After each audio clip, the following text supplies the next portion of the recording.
Bonjour à tous, donc pour Antoine Strulu, je travaille chez AppNexus, donc je vais vous parler de programmatique. Pour démarrer, pour résumer cette année 2017, je pense que je souhaiterais vous parler d'extraction ou d'exploration. Vous avez sans doute vu cette analogie faite par The Economist en début de l'année, où on traçait une analogie entre le secteur pétrolier, l'industrie pétrolière et le digital. Alors, pour ce sujet, on va être obligé de mettre l'écologie de côté, hélas. On va aussi mettre de côté les situations de monopole ou de concurrence. Elles ont fait beaucoup couler d'encre dans le digital cette année, et c'est quelque chose qui existait. C'est quelque chose qui existait dans le pétrole. Il y avait énormément de problèmes de concurrence. Non, le sujet dont je souhaite vous parler aujourd'hui, c'est la technologie et les techniques utilisées. Les pétroliers, les techniques utilisées par les pétroliers, elles trouvent une maturité non pas par leur technicité, mais par leur rentabilité. C'est le prix de baril de pétrole qui rend accessible une technologie ou une autre. Ma théorie, c'est que c'est un peu pareil pour la publicité digitale. Si je vous sors le glossaire programmatique de 2012, vous y retrouvez tout ce jargon que vous avez sans doute vu, soit en tant qu'éditeur, soit en tant qu'annonceur.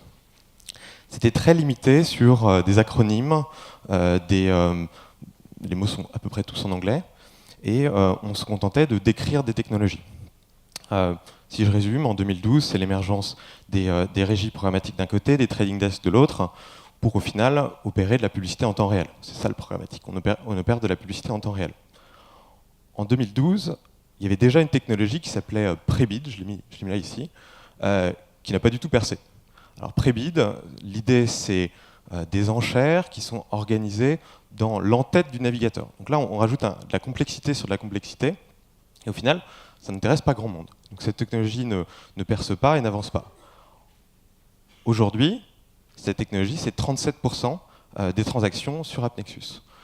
Donc une technologie qui était laissée de côté, elle a trouvé son émergence cette année.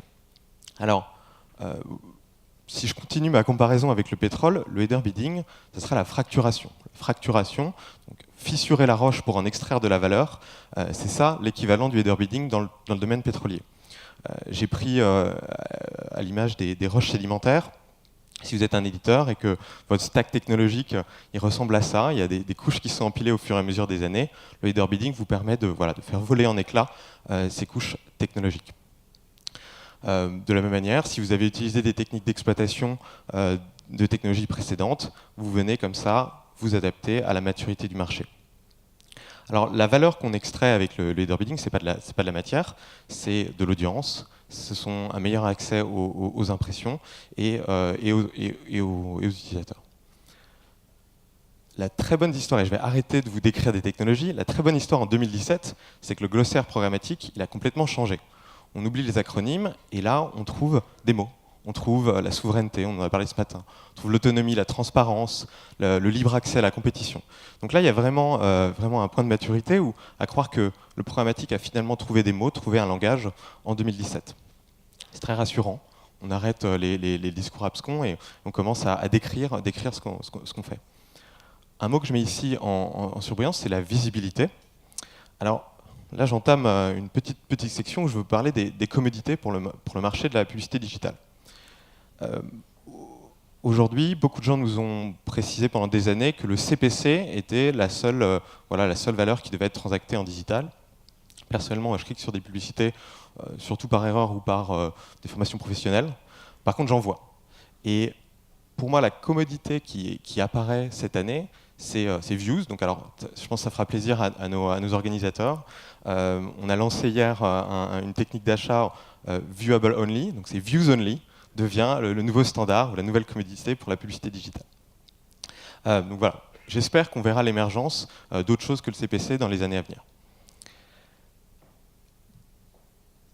Dernier point, je vous ai parlé de la temporalité des technologies. Je souhaiterais vous parler de la temporalité des offres des opérateurs de marché. Ils en ont très peu parlé, ils ont été très discrets.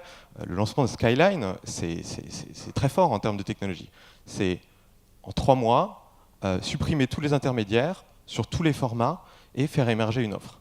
C'est à la pointe de la technologie, mais on n'en a même pas parlé.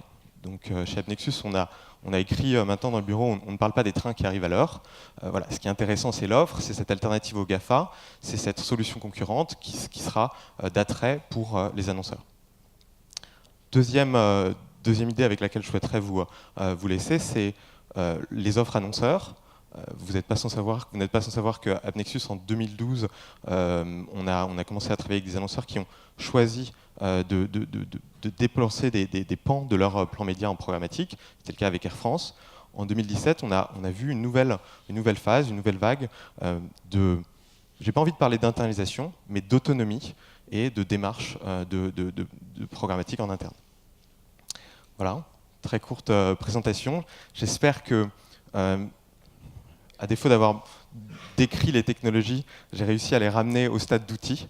Je pense que c'est ce qu'elles devraient faire, c'est être des outils. Et au contraire, on devrait se concentrer sur les innovations et la créativité. Merci beaucoup.